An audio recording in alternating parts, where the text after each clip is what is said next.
Com essa nova teoria da narrativa, com essa nova teoria voltada para a literatura, uma teoria para escrever roteiro, uma teoria para desenvolver personagens. Nessa teoria nós também temos a jornada do herói, a jornada clássica do herói, a jornada do herói desenvolvida antes de Campbell. Não é uma jornada mítica, é uma jornada do personagem, uma jornada interna do personagem. Essa é a grande diferença. Uma jornada do herói da própria narrativa.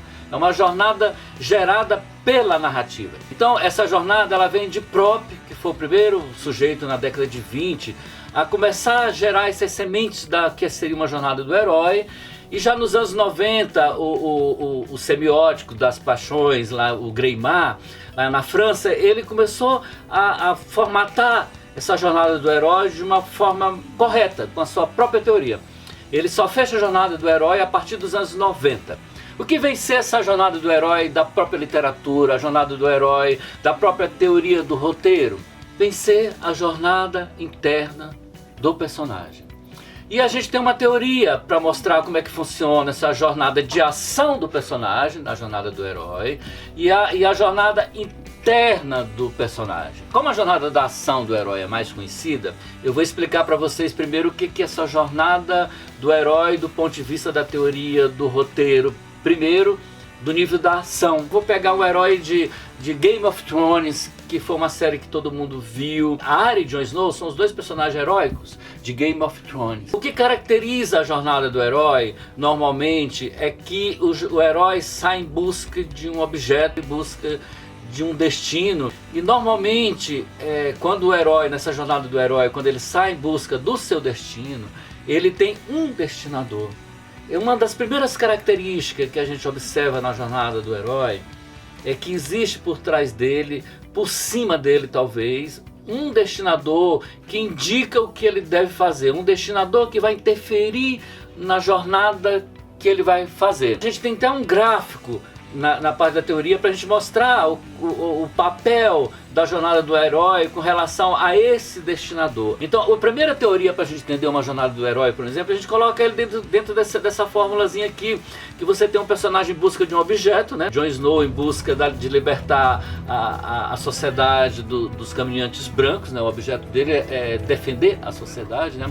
E ele tem um destinador que é a sociedade, ele tem um destinatário também que é a sociedade. Ele também tem sua jornada do herói marcada também por um destinador. O destinador de Jon Snow é chamado aquele destinador social.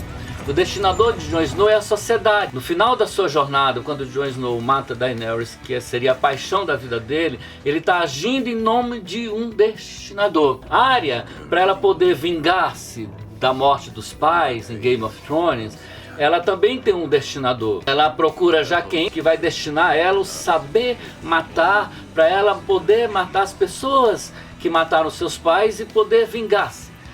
Entre ela e o destinatário, entre ela e o objeto, entre a área e tudo que ela quer fazer, inclui o papel do destinador. Normalmente o destinador age sobre o herói de uma maneira muito forte. O destinador tenta puxar o herói para si.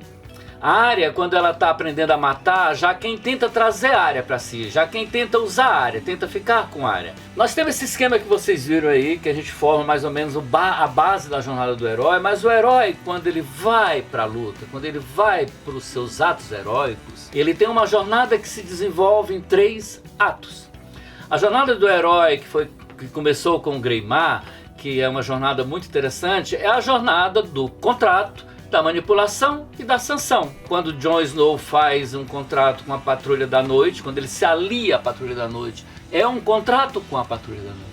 Quando os eventos estão ocorrendo na Patrulha da Noite, existe uma manipulação por parte de Jon Snow, onde ele precisa ganhar competência para exercer uma performance que foi estabelecida no contrato e chegar a uma sanção, que é a sanção da verdade, para saber se toda essa jornada que ele fez tem uma verdade que ele vai descobrir no final. Quando Jon Snow mata Daenerys no final da sua jornada, é a descoberta de uma verdade. Então a jornada do herói parte de uma ilusão a uma verdade, parte de um contrato, que é o contrato que a gente chama do herói, ele é um contrato fiduciário, e esse contrato ele só tem razão de ser porque o personagem acredita no contrato. Uma das características da jornada do herói é essa crença que ele tem no contrato, e ele sai numa jornada em busca da verdade. A jornada de herói do Coringa também passa pelo destinador.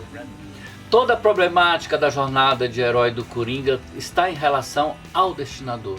Seja Maury, que ele quer que seja o destinador do sucesso dele, seja a mãe, que é uma destinadora transcendente, fundamental. O final de Coringa é a chegada de um destinador social que justifica suas ações. A saída da questão pessoal do Coringa para a questão social é um destinador que diz assim, ó, você está fazendo isso, também está fazendo em nosso nome. Então a jornada do herói tem esse destinador em qualquer tipo de jornada de herói que a gente vai fazer. Seja ele de Parasita, seja ele do Coringa, seja ele de Game of Thrones, é sempre a mesma jornada. E dentro dessa jornada de ação, de contratos, do primeiro ato, do segundo ato, terceiro ato que o herói vai fazer, dentro dessa jornada, o herói também tem um sentir para liquidar nessa jornada. O herói, quando sai para fazer uma ação, para poder fazer uma jornada que vai chegar numa sanção de uma verdade, o herói também precisa liquidar aquilo que ele sente. Normalmente o herói tem um sentimento que leva ele a agir. Jon Snow tem um sentimento de rebeldia por ser bastardo. Coringa tem um sentir muito grande. Toda a transformação da jornada de herói do Coringa é porque ele sente, é que transforma seu sentir. E a jornada diária é uma jornada de vingança. E uma jornada de vingança ela é feita pelo ódio. Que mantém a jornada de vingança é sempre o ódio. Então o herói precisa liquidar quem lhe causou o dano. E o herói também precisa liquidar aquele sentimento que ele tem que jogou ele lá dentro dessa jornada. Porque se o herói não matar o ódio, o herói continua do mesmo jeito. Por qual o motivo dele fazer uma jornada gigantesca de vingança? E no final ele mata as pessoas que lhe fizeram mal, que lhe causaram dano e continua sentindo o mesmo ódio. O herói tem essas duas jornadas, a jornada da ação e a jornada da emoção, a jornada do sentir. No final da jornada, quando a Arya mata as pessoas que lhe causaram dano, que lhe causaram um sofrimento, ela também liquida aquele ódio que ela sentia. Só é perfeita essa jornada para o herói porque ele precisa liquidar o que ele sente.